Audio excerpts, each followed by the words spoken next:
Everyone, I am Saroj Patel. I am a founder of ग्रामीण मदद Kashi foundation. आज मैं आपसे कोरोना के बारे में बात कर रही हूँ और प्लीज़ वीडियो को पूरा देखिएगा और अपना पक्ष ज़रूर रखिएगा।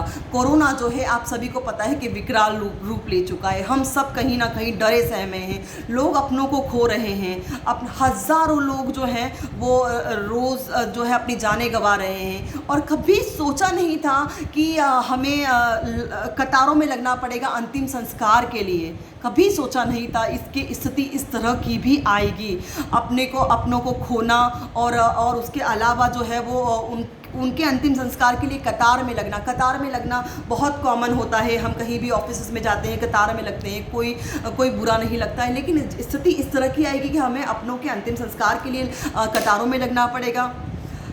मैं भगवान से प्रार्थना करती हूँ कि ये स्थिति जो है वो इन लोगों को, जिन्होंने भी अपनों को खोया है, उन्हें शक्ति दे ताकि वो इस संकट की घड़ी में अपने आप को जो है वो प्रोटेक्ट कर पाएँ और संभाल पाएँ उन संकट की घड़ी में। इसके अलावा जो है आज इसका कोरोना को लोग अपनों को खो रहे हैं। गरीब जो है वो इसकी चपेट में आ रहा है, लेकिन नहीं, हमें करनी है तो अपनी गंदी राजनीति करनी है। हमें राजनीति की रोटियाँ जो है वो सीखना है। हमें अपने आप को बढ़ाना है, हमें अपना नाम बढ़ाना है। हम इस वक्त में जो है वो राजनीति कर रहे हैं। शर्म आती है कि मैं इस ऐसे देश की वासी हूँ जहाँ पर जो है लोग इस वक्त में जहाँ पर हमें एकजुट होना की ज़रूरत है, वहाँ पर हमें जो है वो राजनीति करना है। एक दूसरे को दोष देना है, इस पार्टी ने ऐसा किया तो उस पार्टी ने ऐसा किया, ये ऐसा कर रहा है तो वो ऐसा कर रहा है। एक दूसरे को बस यहाँ पर इल्ज़ाम लगाना है। क्या इस संकट की घड़ी में एकजुट होने की ज़रूरत नहीं है? एक दूसरे की मदद करने की ज़रूरत नहीं है? जहाँ पर शिक्षा के जो है वो दरवाजे बंद है, जहाँ पर मंदिर मस्जिद सब कुछ बंद है,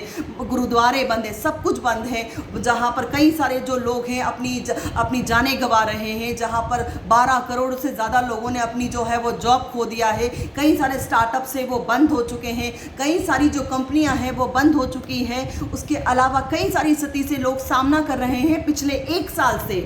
इसके अलावा और अभी आगे कंटिन्यू कितना करना है ये भी हमें नहीं पता है।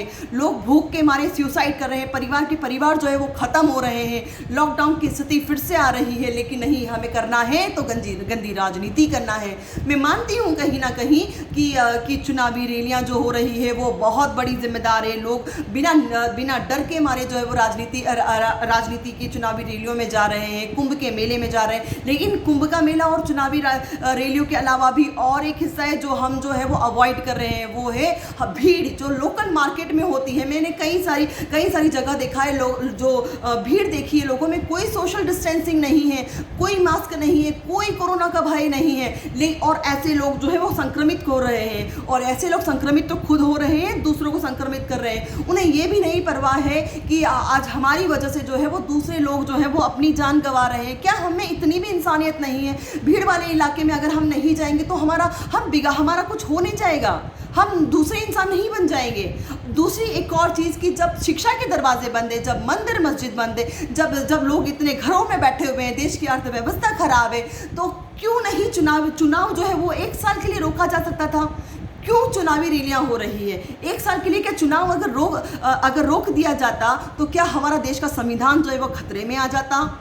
क्या हमारा देश जो है वो बहुत विकट परिस्थिति में चला जाता अगर चुनाव नहीं होता? 1 साल चुनाव नहीं होता तो। लेकिन नहीं, हमें चुनाव करना है, हमें सारी चीज़ें करना है, सारी चीज़ें कंटिन्यू चलनी चाहिए। चाहे देश का जो इंसान है, चाहे मरे जिए, कोई फ़र्क नहीं पड़ता है। हमें अपना काम करना है, हमें अपनी राजनीति करना है। और मैं देश की एक सच्ची इंसान हूँ, इसलिए मैं किसी भी राजनीतिक पार्टी का हिस्सा नहीं हूँ।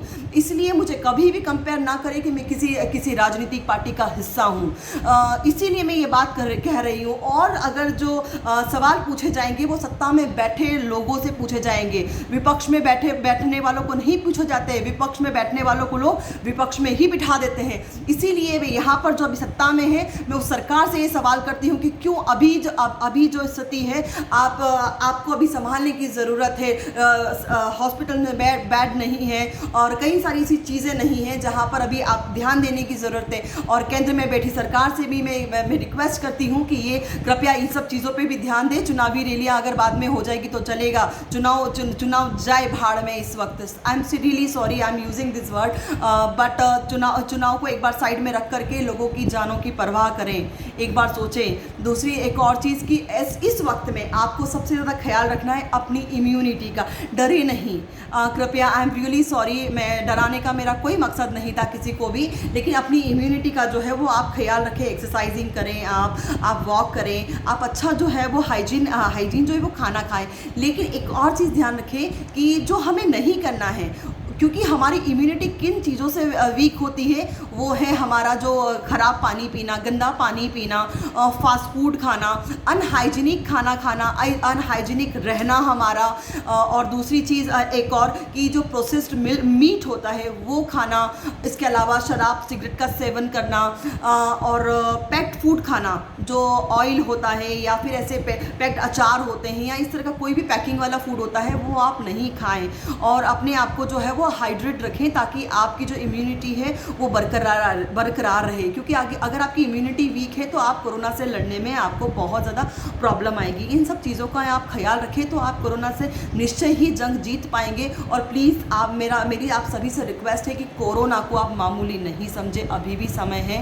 हम लोग घर में बैठ जाएं, थोड़ा सा समय अगर हम घर में बैठ भी जाएंगे तो कुछ नहीं बिगड़ेगा। लेकिन अगर हम घरों में नहीं बैठे, अगर हम चुपचाप घरों में नहीं बैठे तो शायद हो सकता है कि लॉकडाउन लंबे समय के लिए लगाना पड़ जाए और गरीब है वो बेचारा मर जाएगा। इंसान कोरोना से नहीं तो अपनी आर्थिक तंगी से मर जाएगा। इसीलिए आपका अपना ख्याल तो रखना ही है, साथ में आप दूसरों का भी ख्याल रखें, अपनी इंसानियत जो है वो बरकरार रखें। अभी भी समय है, अपनी इंसानियत को आप मरने नहीं दें, उसका ख्याल रखें। Thank you so much.